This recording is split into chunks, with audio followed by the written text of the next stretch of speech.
Hello and welcome everyone, this is Type V3 and we're flying back into the world of Transformers Animated with a look at the Takara exclusive Wingblade Optimus Prime. So let's dive in and see if this upgraded Autobot leader is worth the premium import price. This iteration of Optimus Prime is a fire truck, or at least he sorta resembles one. It's an alt mode that suits the heroic leader well and frankly just matches his personality perfectly, unlike the usual red cab we're also accustomed to. The general design is simplistic, and while the color choice isn't surprising, they managed to look very bold. He's also very sleek, but the enormous wheels and wide front bumper suggest that he's been built for power rather than speed. By now you should have come to the conclusion that he's a translucent transformer, but I wouldn't consider him a crystal figure, especially with all that metallic paint that's been applied.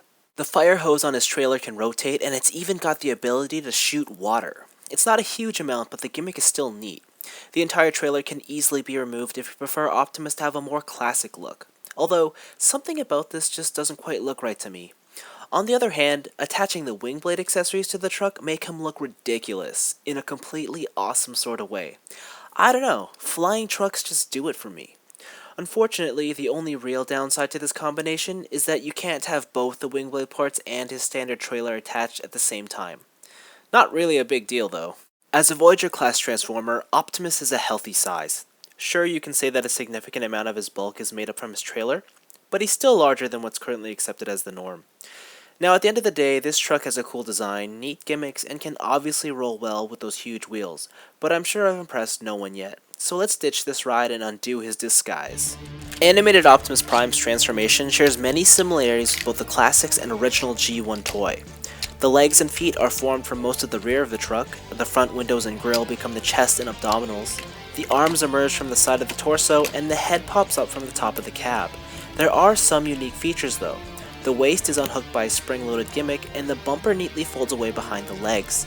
Ultimately, the challenge of this transformation will depend on your familiarity with past Optimus Prime toys. While there are obvious design cues that pull from Generation 1, this Optimus Prime is like none we've seen before. Hyper-realistic, cartoony, and super-heroic proportions are clearly what this figure is going for. He's got a perfect silhouette and absolutely no kibble or extra pieces to compromise his pelvic thrusting stance.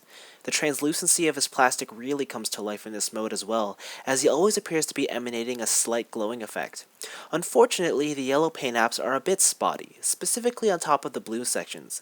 They could have used a second coat and have been applied with a bit more care. The head sculpt turned out nice with its shortened antenna and wide mouthpiece, but the actual face is more of a disappointment.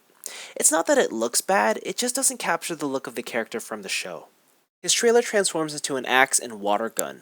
Both weapons are hugely inaccurate to what the character actually wields on the show, but they don't necessarily look bad at all. What's nice is that they can conveniently store on his back without looking atrocious. In fact, I'd say he looks even better since it fills out the silhouette of his upper body a little bit more. Articulation's interesting. The head's on a swivel that can go left and right. Now, because he has this lever here to lower his mouthpiece, there's also a little gap that the chin likes to sit in, so if you put it all the way down, kind of stops his head from moving, so that's just something to watch out for. The arms are really cool as there's this nice swivel here. They can extend out, and in the event that his arms can't extend out even further, there's a hinge, and then they pull out even more, so that's really nice. There's a nice bicep swivel, an elbow joint, but no wrist swivel. So instead there's a second joint here to sort of accommodate that, so instead of just going forward, he has one that can come inwards as well, so that it kind of mimics the wrist joint, which I just pulled out. The waist is very loose. That's just due to the whole gimmick of it spinning, so it's super loose, and because he's very top heavy, if you put him in any sort of strange pose where he likes to lean over, he can just kind of spin on his own. Kind of annoying, but not a big deal.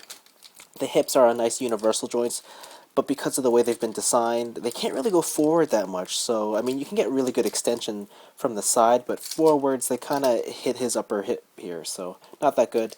And the knees are probably disappointing the most, because they can barely bend. I mean, they can hyperextend, but the actual bending backwards motion is very limited, and of course, the foot can't do much there, so overall, I mean, it's good, but it could have been better. Now for the final and arguably most important part about this set, the Wingblade accessory. Getting the pieces onto Prime actually isn't hard at all. It's just a matter of snapping on all the pieces in the appropriate places. Gauntlets for his arms, cannons for his shoulders, and wings for his back. There's even an included Magnus hammer. It's smaller than the one that comes with animated Ultra Magnus, but it does the job just as well. The final combination definitely embodies the look of an upgraded superhero. What's interesting is that all the Wingblade parts are finished in a gorgeous metallic paint rather than the translucent plastic of Prime himself. Yet, the contrast of the two materials look correct. The best part about this upgrade is the fact that Optimus retains all his articulation and nothing about the base robot is compromised.